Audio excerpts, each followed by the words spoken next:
వార్తను కనుక గొప్పవారికి తెలియజేసినట్లయితే, ఏ శాస్త్రులకో పండితులకో ఆ రోజుల్లో తెలియజేసినట్లయితే, మేము జ్ఞానులము కాబట్టి, శక్తివంతులము కాబట్టి, అట్లనే మేము అర్హులము కాబట్టి దేవుడు మాకు ఈ వార్తను తెలియజేశాడని వారు అనుకుని ఉండేవారు. గొర్రెల కాపరులు మాత్రము దేవుని ఎంపికలో వారు ఉన్నందుకు తృణీకరించబడేవారైనప్పటికీ, దీనులైనప్పటికీ, సమాజంలో తక్కువ వారైనప్పటికీ దేవుడు వారిని ఎంపిక చేసుకున్న కారణంగా వారు ఎంతగానో సంతోషించి ఆనందముతో ఆ వార్తను ప్రచురము చేశారు అని దేవుని వాక్యము తెలియజేస్తూ ఉంది.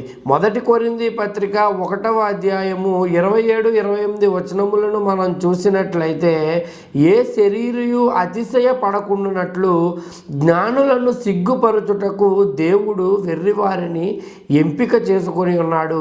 వెర్రివారిని, తృణీకరించబడ్డ వారిని, సంఘములో సమాజములో విలువలేని